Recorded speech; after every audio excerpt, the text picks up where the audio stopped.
কমিউনিস্টদেরকেও মন কি বাত শুনতে হবে। কমিউনিস্টদের প্রধানমন্ত্রীর মন কি বাত শোনার পরামর্শ দিলেন প্রাক্তন মুখ্যমন্ত্রী তথা সাংসদ বিপ্লব কুমার দেব।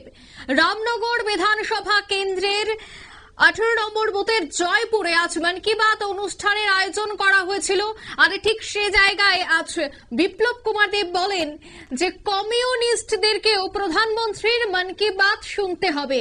অন্যদিকে তিনি এও বলেন শুধুমাত্র কমিউনিস্ট নয়, সেখানে সব অংশের মানুষ এবং সাংবাদিকদেরকেও প্রধানমন্ত্রীর মন কি বাত অনুষ্ঠান শুনতে হবে। পরামর্শ দেন আজ প্রাক্তন মুখ্যমন্ত্রী তথা সাংসদ বিপ্লব কুমার দেব।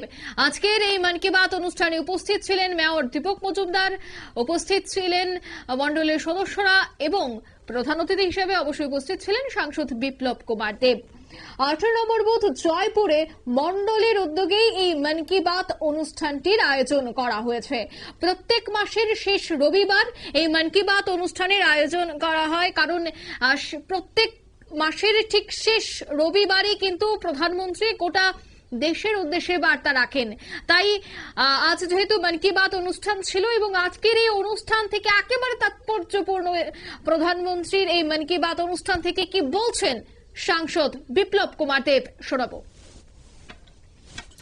শোষণ করে ক্যাডার তৈরি করে কোনো ব্যক্তি পুরো দুনিয়াতে কোনো ব্যক্তি যখন নিজে কাজ করবে না, নিজে কোনো কিছু ইনিশিয়েটিভ নেবে না, সে কোনোদিনই এক পরিপূর্ণ ব্যক্তিত্ব হতে পারে। তার জন্য সবার আগে মন কি বাত তো কমিউনিস্টের নেতাদের শোনা উচিত। শুনলে এদের মতিভ্রম দূর হবে এবং তাদের পরিবারের জন্য ও ব্যক্তির জন্য লাভ হবে। কারণ যেই ব্যক্তি জীবনে কিছু করার সংকল্প নেয়, যে কোনো ক্ষেত্রেও, আমরা পলিটিক্যাল সেক্টরে আছি তো পলিটিক্যাল সেক্টরে কেউ আছে, জার্নালিজমে কেউ আছে, ওকিল, প্রফেশনালস, বিজনেসম্যান, ফার্মার্স, এনিবডি। তো মাননীয় প্রধানমন্ত্রী মন কি বাত শোনা উচিত। তার মাধ্যমে আমরা অনেক কিছু জানতে পারি। আর মন কি বাত বেসিক্যালি প্রধানমন্ত্রীর কোনো স্কিম নয়, তার মধ্যে প্রধানমন্ত্রী কোনো কিছু করেছেন তার জন্য হয়েছে তেমন নয়। মানুষ, কোনো ব্যক্তি কোনো জায়গায় নিজে ইনিশিয়েটিভ নিয়ে কিছু করেছে, তার মধ্যে হয়তো বা যাতে আজকে আমার যে ফিশারির যোজনা আছে, প্রধানমন্ত্রী মৎস্য যোজনা, তার মাধ্যমে গুমলার নকশালি বেস্ট এরিয়া সবাই জানে, ওখানে একটা যে নকশালিজমে চলে গিয়েছিল সে ফিরে এসে ফিশারিজ করে আজকে সে এস্টাবলিশ হয়েছে। আর ওই গ্রামে 150টি পরিবার এখন ফিশারির সঙ্গে যুক্ত, যারা একসময় নকশালিজমে ছিল। এই নকশালিজম কারা? কমিউনিস্টই তো। এই কমিউনিস্টই তো নকশালিজম। কমিউনিস্টের অন্তিম রূপ হচ্ছে নকশালিজম। কমিউনিস্টের অন্তিম রূপ মানিক সরকার নয়, অন্তিম রূপ নকশালিজম। তার জন্য যেই মাত্র কেশববাবু আর ওনার সঙ্গে 7 জনকে সেনাবাহিনীরা ওখানে এদেরকে ধ্বংস করলো, তখন এই কমিউনিস্ট পার্টির দল প্রেস রিলিজ করেছে, কন্টেম্প করেছে যে ভারত সরকার অন্যায় করেছে, মানবাধিকার হনন করেছে।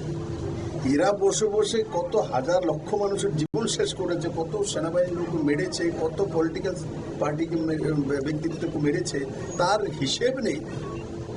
এই হচ্ছে কমিউনিস্টের চরিত্র। তার জন্য আজকে আপনারা জিজ্ঞাসা করলেন, তার জন্য বললাম যে মন কি বাত সবার শোনা উচিত আর নিজের জীবনে প্রয়োগ করা উচিত, নিজে কিছু করা উচিত। স্যার, একটা বিষয়, এসআইআর নিয়ে কি বলবেন? প্রদ্যুৎ কিশোর মানিক তো যা বলেছে ওনার পার্টির অপিনিয়ন বলেছে। এসআইআর এখন বিহারে লাগু হচ্ছে, এটা নির্বাচন কমিশনের দায়িত্ব, আমার দায়িত্ব, ঠিক আছে? তো নির্বাচন কে এসআইআর চাইবে না চাইবে, কে চাইবে না, আলাদা বিষয়। বিহারে নির্বাচন কমিশন করছে, এটা ভারতীয় জনতা পার্টি আর অন্যের দায়িত্ব নয়।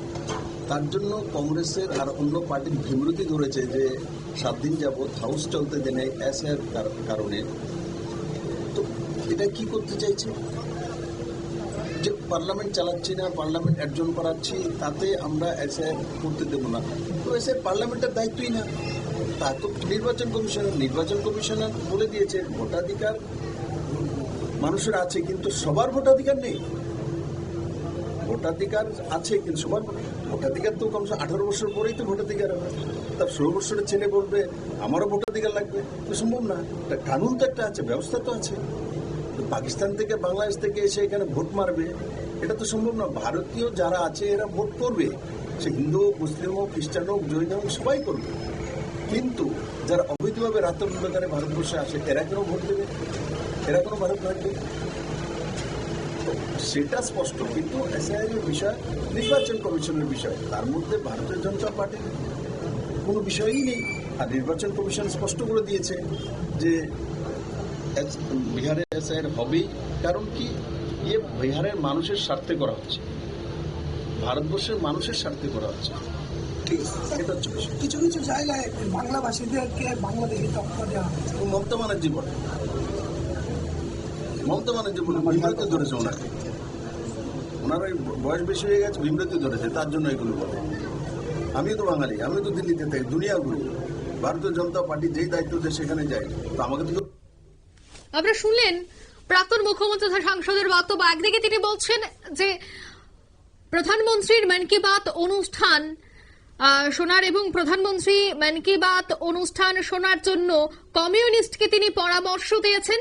অন্যদিকে এসআইআর ইস্যু নিয়ে প্রদ্যুৎ কিশোর দেববর্মা যে সুর চড়িয়েছেন সেই বিষয়টা নিয়েও তিনি বললেন যে নির্বাচন কমিশন সবটা বিষয় দেখবে। নির্বাচন কমিশন যদি মনে করে যে ত্রিপুরায় এসআইআর হওয়া দরকার তবে অবশ্যই হবে।